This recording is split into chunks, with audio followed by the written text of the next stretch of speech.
चलते देखा आज खाइबार कौन अच्छी। तो आज खाइबार आमर होची ओडिशा मोस्ट फेवरेट पखाल।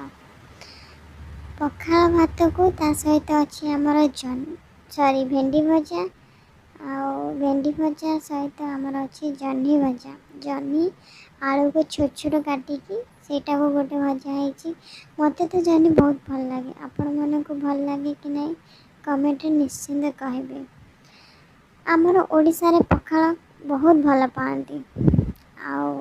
पखाल खाइबार जो मजा थाए जो आनंद कौन थाए। तो से पड़ी आमर दही लंका लुण पियाज। तो आपण मैंने भी खातु और केमी लगे कमेंट निश्चिंत करूँ।